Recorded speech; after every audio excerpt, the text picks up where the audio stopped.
Papua New Guinea is Australia's nearest neighbour, our second largest recipient of development assistance and our 15th largest trading partner.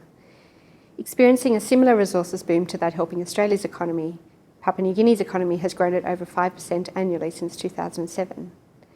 Many PNG watchers talk of this time as being a turning point for Papua New Guinea. The resources boom, and in particular the LNG investment, offer an opportunity for PNG to turn around its development fortunes and deliver better living standards to its 6.5 million people. This year is seen as especially important because general elections will be held in June, ushering in a government of a younger generation which will lead PNG through some critical years ahead. We're looking forward to hosting a lecture from Australian High Commissioner to Papua New Guinea, Ian Kemish, on the future of Papua New Guinea and the PNG relationship on the 21st of March. Mr. Kemish joins me now to preview that lecture. It's very much a battle for succession. It is a political dispute, and that's really important for Australians to remember. Despite everything, it has not become more than that. It's a dispute, quite simply, over who should be Prime Minister. In fact, there's considerable alignment on the part of Papua New Guinean institutions on the answer to that question. Certainly, Peter O'Neill has the support of Parliament. He has the support of the public sector. He has the support of the security forces. The Governor-General, after some hesitation last year, has also endorsed Peter O'Neill. So that's an important point to make.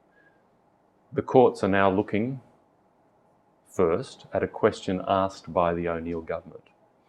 And that question, or that assertion, is that the actions that Parliament has taken since the Supreme Court made its decision in December about events that had happened earlier the year in August, that the action since December essentially underlines the validity of the O'Neill government. So the Papua New Guinea courts are looking at that question first, and they'll take some time to do that. This is not a process that's going to see quick, immediate results. And we do have an election ahead of us, and I think that will become the key focus for most Papua New Guineans. The point I make about it remaining a political dispute is an important one for people to understand and remember. It has been a test of Papua New Guinean institutions, the security forces particularly, but in the end, those forces have behaved with a great deal of maturity. The PNG'S has stayed out of it. It's dealt with the difficulties on the 26th of January with a great deal of patience and maturity. And the police force, of course, had similar problems in the course of December. I think we can be very pleased with how the security forces have handled themselves, and we can be very comfortable, feel very comfortable about our own relationship with those forces because of the way they've behaved. The other thing to say is that the population has remained completely calm and unmoved by this. That's another great sign of maturity. It's not as if they're ignorant, they know what's going on. So, you know, when we talk about Australia's role, I think it's hard to argue that there's a threshold that's been reached which would require another country like Australia to step in some overt way, whether it's mediation or some other kind of intervention. Very difficult to argue that, I think. And as far as Australia's concerned, we have indeed, as government leaders have been saying, we have indeed been quite active. I certainly have been involved very regularly in dialogue with both the Somari Group and Peter O'Neill, very, very regularly.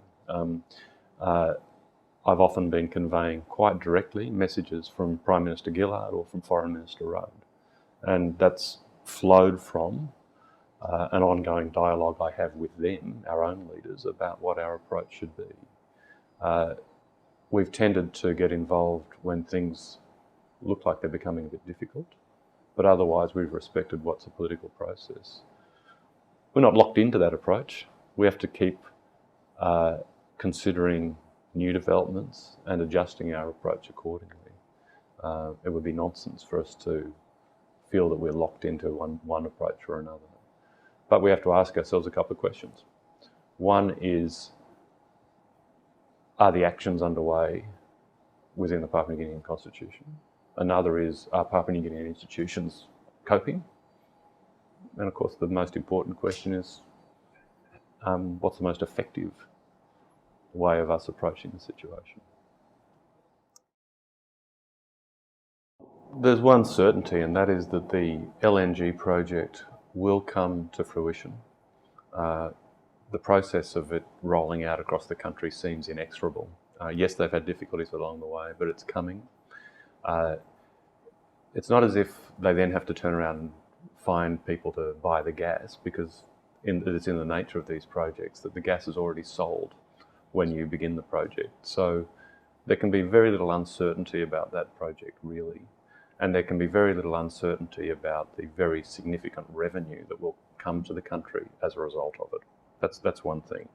And so the estimates that the economy will grow by as much as 25% in the year 2015 are actually serious estimates. That comes with great opportunity, given the very serious difficulties faced by so many of the population in terms of their daily lives, in terms of access to services, but it comes with challenges as well. And there, the challenges involve protecting the broader economy. We, Australia, have done a lot to help them build sovereign wealth fund models, and we're hopeful of seeing the legislation to deliver those funds pass through Parliament in the next few days. But of course, there's a broader challenge, and this is a challenge ultimately for the emerging generation of Papua New Guinean leaders, and that is how that money gets used for the benefit of Papua New Guineans, and that is the fundamental question facing PNG right now. The Australian aid program is not trying to be all things to all people anymore. I think that we've sensibly decided that we need to focus in on some key urgent areas. Education and health are prominent. That's not the total list, but they are very prominent in terms of our approach. Education is an area where we are, with PNG, making a difference. Enrolment rates are up. The O'Neill government has just announced and is in the process of implementing free education up to a certain level in high school. We've certainly been supporting that process. You can point to hundreds of classrooms and teacher accommodation blocks being built each year. You can point to millions of textbooks being distributed across the country each year. That's all down to the Australian aid program. And as far as the health sector is concerned, why are we involved there? Because frankly, it's a disaster, and we need to get involved. Remote aid posts across the country last year received, in many cases for the first time in 3 years, their supply of urgently required medicines, courtesy of the Australian aid program. That's practical benefit, practical, focused, and like I say, not trying to spread the butter too thin.